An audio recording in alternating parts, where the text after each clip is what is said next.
Assalamualaikum warahmatullahi wabarakatuh.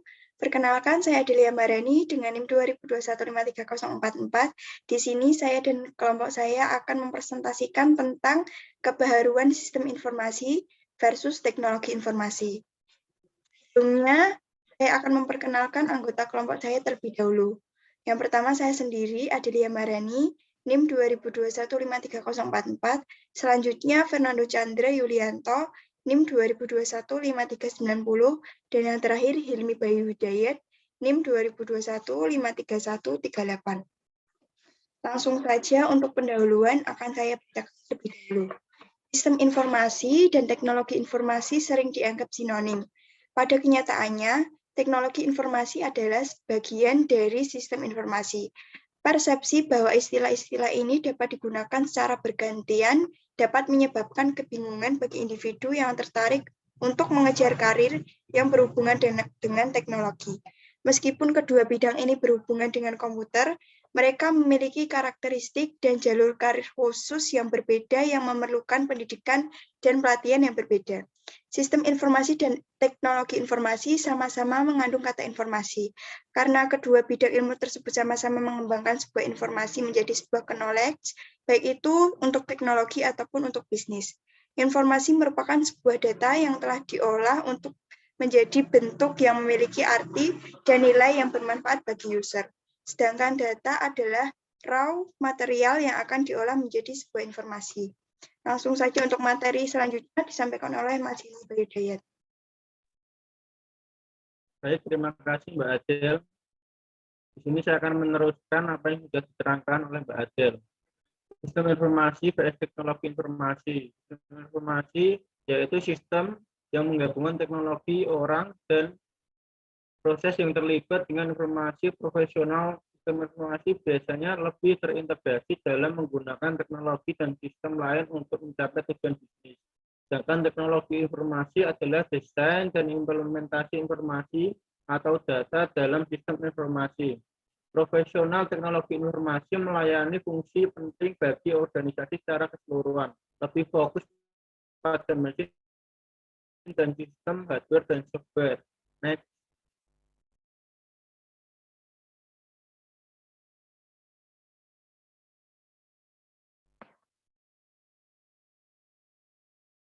Next. Secara umum, pengertian sistem informasi adalah suatu sistem yang menyediakan informasi untuk manajemen pengambilan keputusan atau kebijakan dan menjalankan operasional dari kombinasi orang-orang, teknologi informasi, dan prosedur-prosedur yang terorganisasi. Next.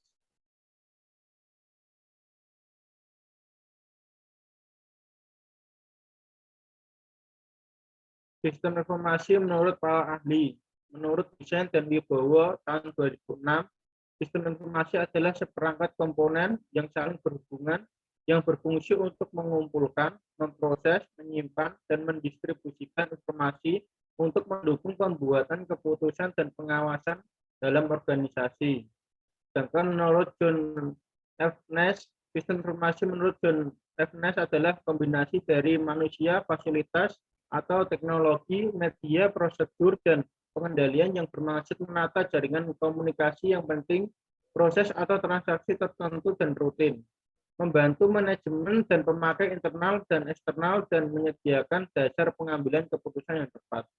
Sedangkan menurut Henry Lucas, pengertian sistem informasi menurut Henry Lucas adalah suatu kegiatan dari prosedur-prosedur yang diorganisasikan apabila dieksekusi akan menyediakan informasi untuk mendukung pengambilan keputusan dan pengendalian di dalam. Next.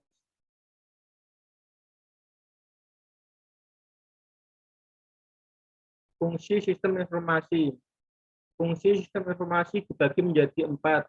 Yang pertama, satu, mampu menjadi tingkat ketersediaan, kualitas, dan pengalaman dalam mengelola sebuah sistem informasi secara kritis dan logis.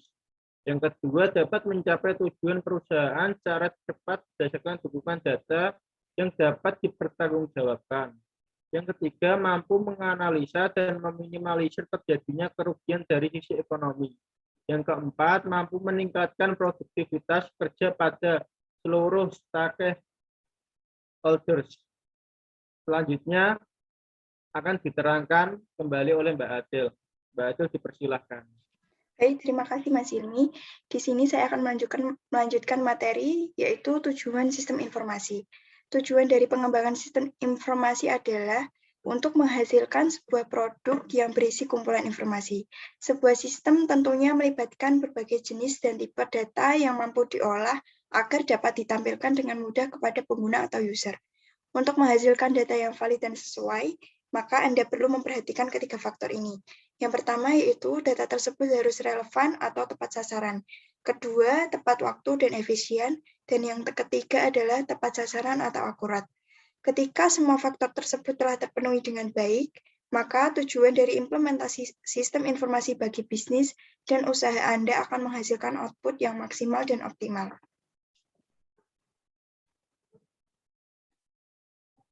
Selanjutnya yaitu komponen pada sistem informasi. Yang pertama yaitu sistem informasi manajemen. Sistem informasi manajemen adalah sebuah sistem perancangan yang melibatkan bagian internal perusahaan yang meliputi pemanfaatan teknologi, prosedur, dan interaksi manusia untuk memecahkan permasalahan bisnis seperti layanan, biaya, produksi, atau penentuan strategi bisnis yang tepat. Yang kedua yaitu SPK atau sistem pendukung keputusan.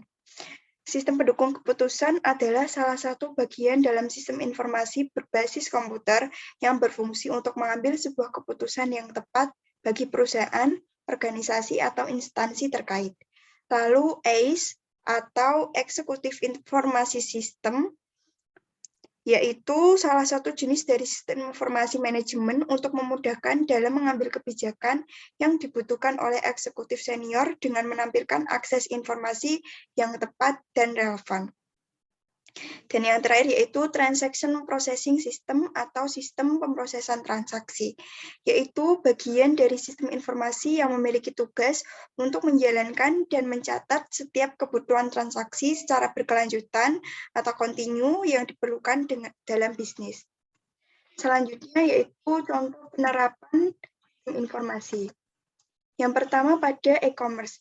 E-commerce termasuk ke dalam sistem informasi yang penerapannya dalam bidang ekonomi dan bisnis, di mana setiap kebutuhan transaksi jual beli barang atau jasa dapat dilakukan secara online melalui aplikasi berbasis web maupun mobile. Contoh dari platform bisnis yang menggunakan e-commerce adalah Tokopedia, Amazon, Shopee, Bukalapak, dan lain sebagainya. Selanjutnya yaitu e-learning. E-learning yang merupakan sistem informasi untuk mengelola berbagai aktivitas yang berhubungan dengan dunia pendidikan. Yang terakhir yaitu Fleet Management System. Fleet Management System atau FMS merupakan sistem yang membantu proses monitoring armada logistik dan pengiriman barang supaya proses tracking menjadi lebih sistematis dan terpusat. Baik, materi selanjutnya akan disampaikan oleh Mas Chandra.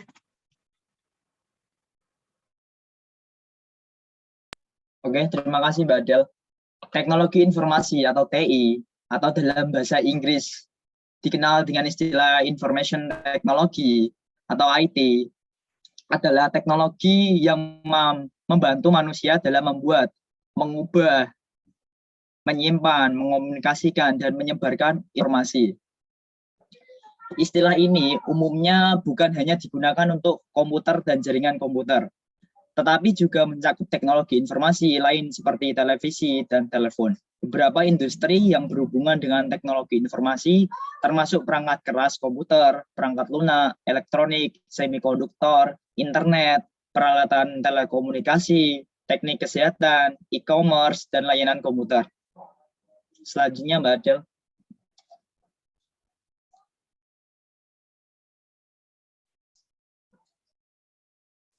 Oke. Teknologi informasi menurut para ahli. Yang pertama yaitu Hugh dan Kin.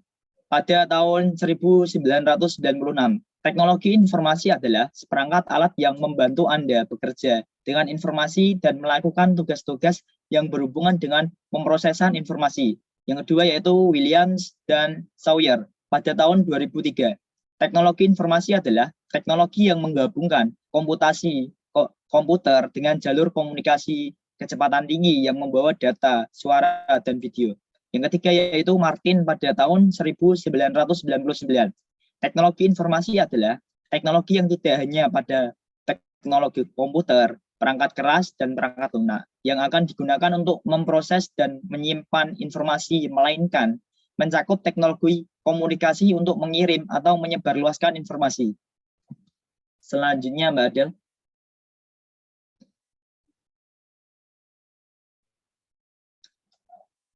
Oke, fungsi teknologi informasi. Yang pertama yaitu fungsi teknologi informasi untuk menangkap data atau capture.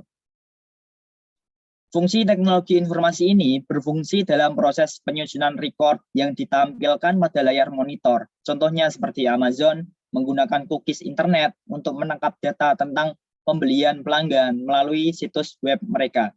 Jadi, dalam hal ini mereka menggunakan data ini untuk menyebarkan item ke pengguna yang berkaitan dengan pesanan mereka yang sebelumnya melalui situs web mereka.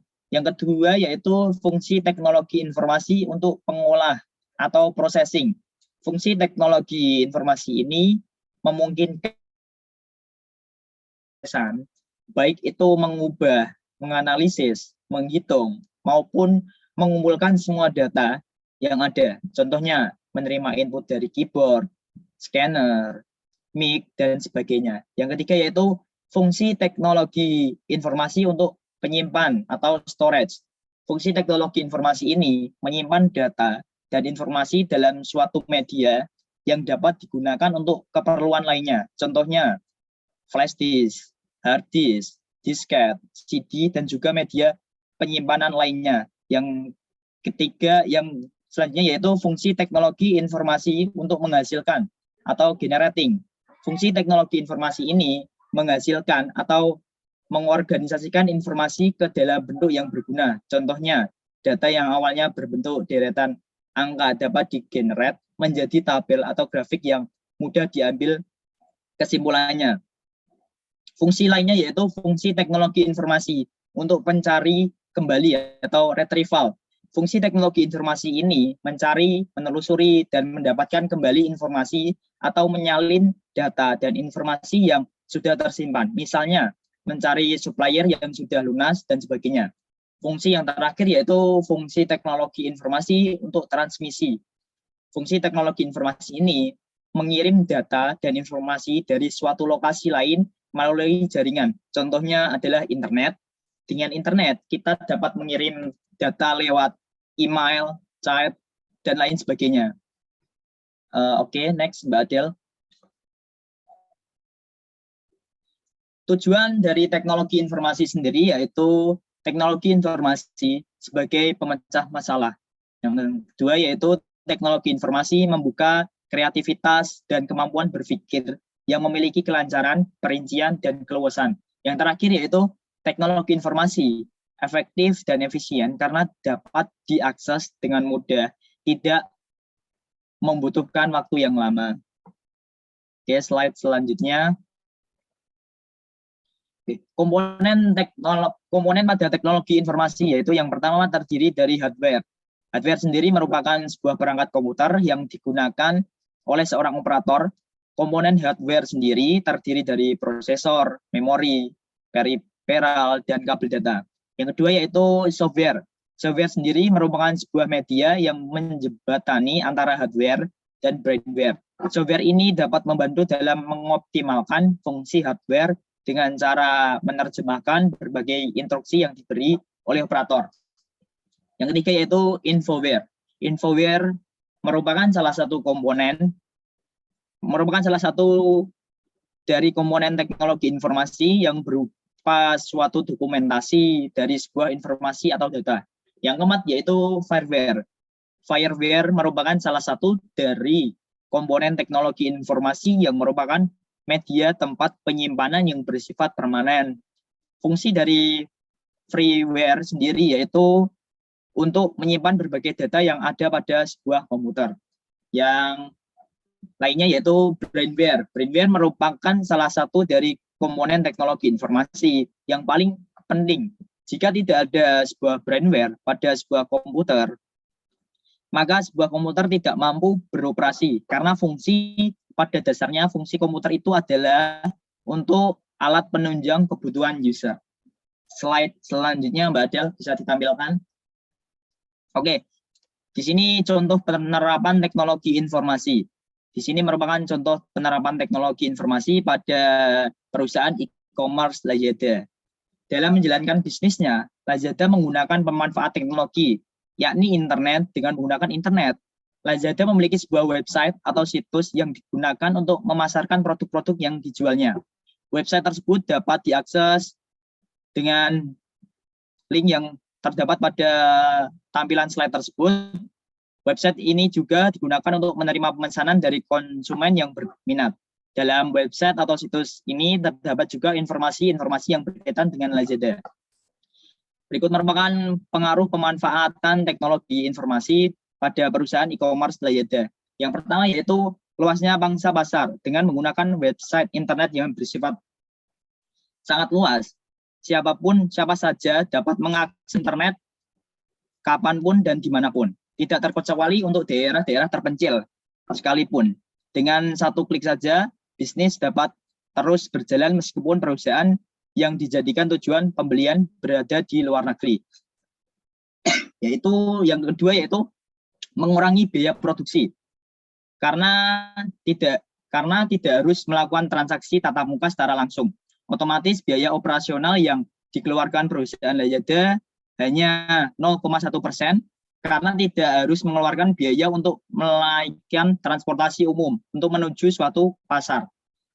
Yang selanjutnya yaitu waktu yang digunakan menjadi lebih efisien. Dengan menggunakan website atau situs lebih menghemat waktu, karena tidak harus melakukan perjalanan untuk bertemu konsumen atau membeli produk di pasar. Yang selanjutnya yaitu kecepatan dan keakuratan sangat terjaga. Dengan menggunakan website atau situs, keakuratan data sangat terjaga dan tepat karena data tersimpan di komputer sehingga data yang dipesan tidak mungkin salah. Yang selanjutnya yaitu Lazada menawarkan aplikasi yang bisa di-download di berbagai smartphone sehingga memudahkan konsumen untuk membuka website Lazada. Lazada juga melakukan promosi di berbagai aplikasi dan website situs. Dengan semakin canggihnya teknologi informasi membuat semakin meningkatnya masyarakat yang menggunakan smartphone dan komputer. Berikut merupakan contoh dari penerapan teknologi yang ada di perusahaan e-commerce Lazada. Apabila presentasi kali ini kurang jelas, bisa ditanyakan lewat kolom komentar. Untuk selanjutnya saya serahkan ke moderator, yaitu Mbak Adelia. Waktu dan tempat saya persilahkan.